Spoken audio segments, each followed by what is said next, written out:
Hi, Manahan students. It's Miss Brunell, and today we're going to be reading What If You Had Animal Feet by Sandra Markle, illustrated by Howard McWilliam. And I'm reading this with permission from Scholastic. Before I begin reading, I'd like to talk about something we know that good readers do.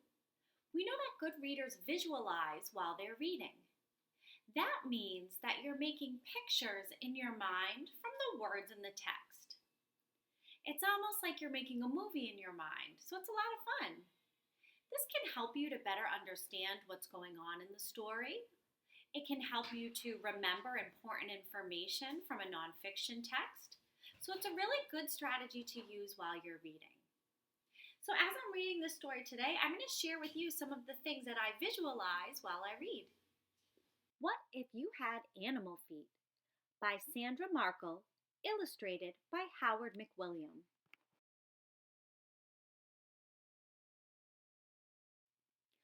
What if one day, when you woke up and climbed out of bed, the feet you planted on the floor weren't yours? What if overnight a wild animal's feet took their place at the end of your legs? Eastern gray kangaroo. An eastern gray kangaroo's hind feet are super big. Just the sole of an adult's foot can be 18 inches long. Big feet help a kangaroo jump about 30 feet in a single hop. Each huge jump means a kangaroo can cover a lot of ground fast. Fact: Eastern gray kangaroos live in groups called mobs. When one kangaroo senses danger, it thumps its hind feet on the ground to warn the others. So I'd like to stop here and share what I'm visualizing with you. So when I heard that last part of the text, in my mind, I could see a kangaroo who could hear a predator coming. Next, I saw that kangaroo stop and jump up and down on its back feet very quickly. After that, I saw all the other kangaroos stop what they were doing, and they all jumped off together to get somewhere safe. So I made a movie in my mind from what I read. Now for me, I think this is really helpful because I knew that kangaroos used their feet to hop, but I didn't know that kangaroos used their feet to signal others that they're in danger. So I bet that I have a better chance of remembering this information now because I made those pictures in my mind. Let's keep listening. If you had eastern gray kangaroo hind feet, you'd be able to jump up as high as 6 feet, so you could reach high shelves with ease. Housefly. A housefly's feet have tiny claws for gripping. Plus, they have foot pads covered with hair-like parts that give off a gluey substance. So a fly sticks where it lands, even upside down on the ceiling. Fact: a housefly's feet are also covered with sensors that act like your tongue's taste buds, so a fly can taste what it steps on.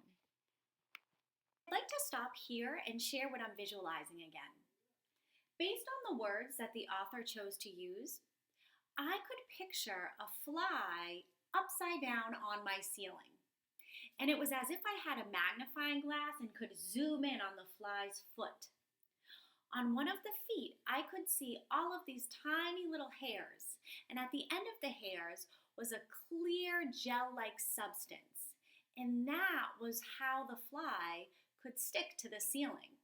I've always wondered about that, so now I have this really clear picture in my mind about how a fly can stick to a ceiling and what its feet might look like.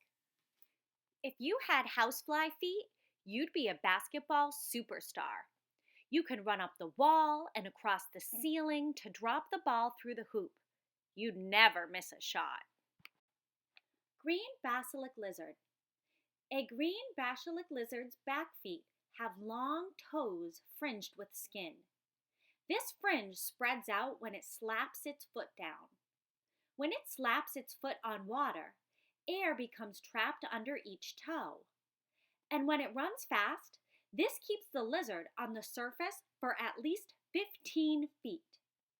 Fact: when it sinks underwater, a green basilisk lizard's fringed toes become great swim fins. I'd like to share one more thing that I'm visualizing with you. So, as I read and heard the information on this page, I was able to picture a green lizard with very long green toes. And even though we can't see air, I made a picture in my mind of there being air bubbles underneath or in between each toe. And as the lizard was running across the water, each of those air bubbles would slowly disappear until there were none left, and that's when his feet would go under. So those pictures in my mind helped me to remember that this green basilisk lizard can run across water for quite a distance because there's air in between and under his toes. So now as you're listening to the rest of this book, I'd like you to practice visualizing. Make pictures in your mind of the words that you hear. If you had green basilisk lizard feet, you wouldn't need a bridge to cross a stream. And you'd be on the other side in no time. Cheetah. A cheetah's foot is made up of soft pads, a center one and toe pads, plus nails. Shaped like that, it has a new name. Instead of a foot, it's called a paw. A cheetah's paw pads are tough and ridged like tire treads, and the cheetah's sturdy nails act like cleats, so its paws keep it from slipping during super fast sprints. These amazing paws help a cheetah run as fast as 70 miles per hour.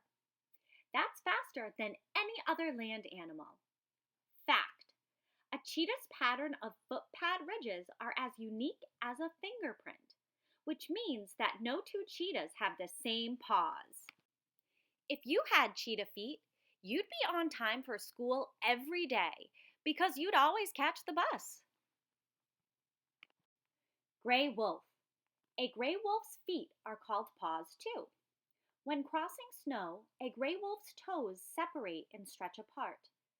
That makes its paws bigger and, like wearing snowshoes, spreads out its weight.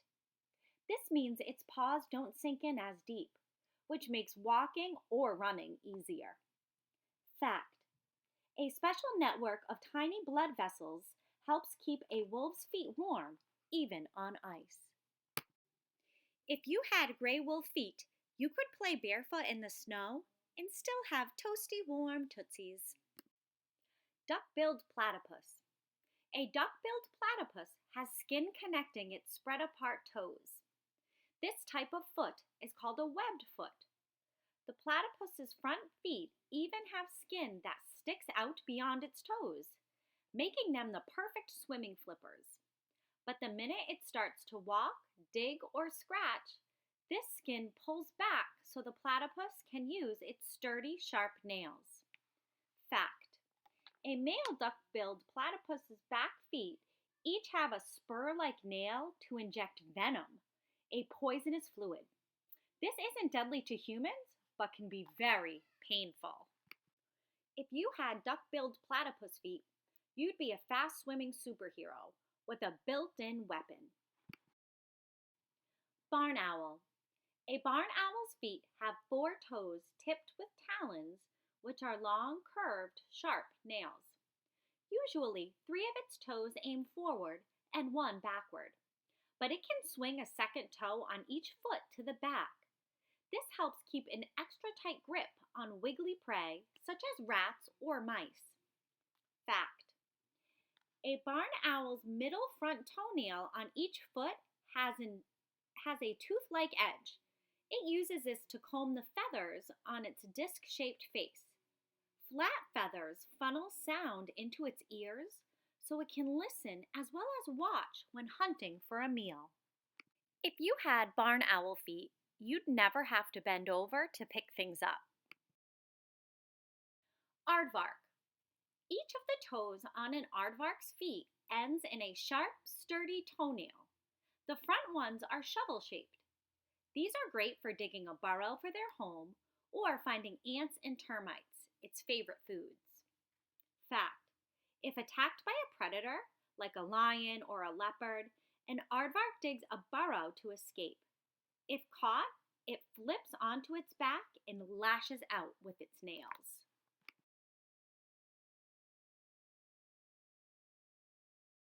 If you had aardvark feet, you could dig super fast, which means you'd be the first to find buried treasure. Giant African millipede. A giant African millipede's body is made up of segments.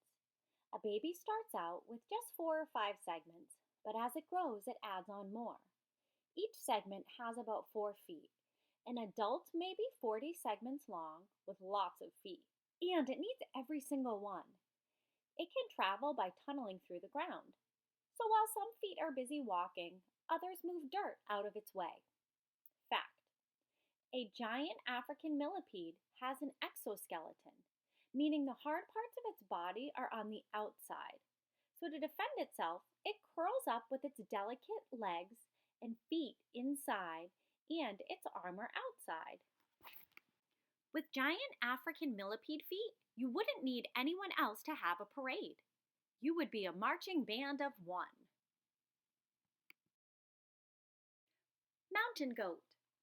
A mountain goat's foot is encased in a hard nail-like covering. Shaped that way, it has a special name. Instead of a foot, it's called a hoof. A mountain goat's hoof is split in 2 halves, and each can move separately. That lets it get a good grip in rocky, high places. Fact: each half of a mountain goat's hoof has a sharp edge plus a rubbery pad. Together, these add extra grip to keep it from slipping. If you had mountain goat feet, your feet would be all you need to rescue a kitten. White rhinoceros. Each white rhinoceros foot is an elastic pad plus 3 stiff toes tipped with hoof-like nails. With each step, its foot pad presses down, spreading the toes wide apart. This lets the rhino feet support its heavy body. And it needs the support. Adult rhinos can weigh as much as 7,000 pounds. Fact: in spite of their size, white rhinos can run as fast as 30 miles per hour, but only over short distances. If you had white rhinoceros feet, your family wouldn't need a car because you could carry everyone all at once. Wild animal feet could be cool for a while, but you don't need your feet to grab food, run on water, or stand upside down on the ceiling. And you don't need your feet to stay well-groomed or taste what you step on. But if you could have wild animal feet for more than a day, which kind would be right for you? Luckily, you don't have to choose. The feet at the end of your legs will always be people feet. They're what you need to run, walk, dance, skip, hop, and even just stand in one place. With the right footwear, you can do lots more. Plus, your feet can look very stylish while you're being active.